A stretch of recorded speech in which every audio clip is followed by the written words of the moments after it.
If you're considering buying a home, here are 5 things that you should think about before making a purchase. Credit score is really your attractiveness to the bank. So what the bank is looking at based on your credit score is how likely are you to pay back your obligations. Low credit score means that maybe have some debt and haven't paid off all your debt. A high credit score means you don't keep a lot of debt and your debt to income is pretty low. What that allows the bank to see is that you are somebody who pays back their obligations on time and you don't keep a lot of those obligations. You typically pay them off. That means usually higher credit score. If you don't have credit or you're looking to increase your credit score, one of the quickest ways to do that is to make a purchase on a credit card, which I know seems kind of backwards. In order to have a good credit score, you kind of need some debt. More importantly, why you need that debt is you need to show the banks, the lenders, that you are responsible and you can pay back those things. One of the quick, easy ways to increase your credit score is to purchase something on a credit card. So when you're buying a home, it's more than just the purchase price that you have to consider. The buyer is paying the closing costs.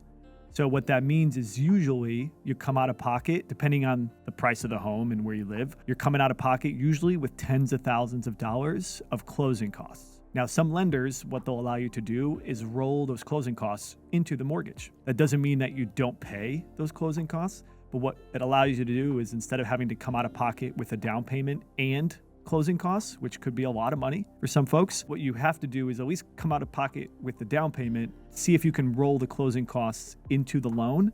And then that way, even though you're not paying directly for the closing costs, it's less money out of pocket and it still allows you to purchase the home. So what the bank will tell you in terms of debt to income ratio is you want to be 40% or less. So what that means on a monthly basis, so depending on how much you make monthly, how much of your income goes straight towards debts. And what a bank, in order to get a good rate, in order to be the most attractive to a bank, what you want is a low debt to income ratio, which means more money is being profited and less money going to things like credit card debt and personal loans and car loans, student loans. So 40% is kind of the number that the bank looks at.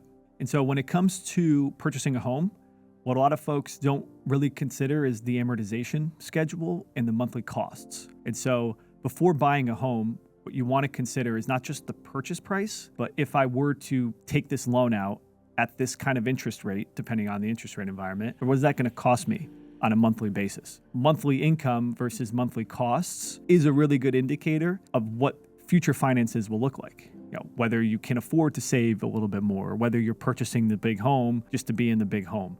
So instead of looking at just a purchase price and a down payment, I think you have to take a step further as to say, okay, if I did put this much down and I loaned this much from a bank at this interest, what is my monthly cost? How much is going to interest? How much is going to principal? And how much am I bringing in? That could determine pretty much what your future expenses will look like. You should do that 100% of the time before purchasing a home.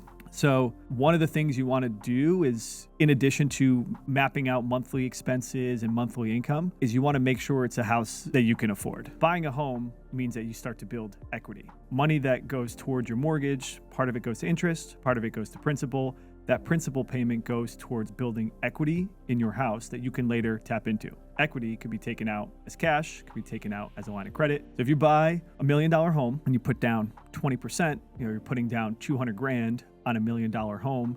As you start putting money towards your mortgage payments, that money goes to building equity, right? And that $1 million home continues to appreciate. So that $1 million home grows, becomes worth 1.2, 1.5. Now the home is worth $2 million. As you pay off the mortgage, you pay down the lien against your house. You're able to tap into more equity as time goes on because home values appreciate. Don't sacrifice your accounts, your emergency fund, your retirement savings for purchasing the home. So I can give many examples of this, of folks who have made that decision only for years later to regret buying the big home. So why did they regret buying the big home? Is because they're saving less into their retirement. They're not traveling as much. They don't find themselves ahead being able to spend the money they used to spend because they did everything they possibly could to get the big house. Buying a home is a big decision. Part of anyone's nest egg. It's a piece of the nest egg, right? It shouldn't be the only thing that you have at the finish line. Make sure you can afford a home. It's a great asset to have. Build equity as soon as you can, but also help yourself and diversify, buy other assets so that way, God forbid something happens with the house or with the housing market, you'll be okay. If you would like further financial advice or have questions around buying a home, feel free to schedule a free consultation with Florida Financial Advisors. And if you found this video useful, be sure to like and subscribe. This content is for informational purposes only and should not be considered investment advice. All investments involve risk, including loss of principal. Past performance is not indicative of future results.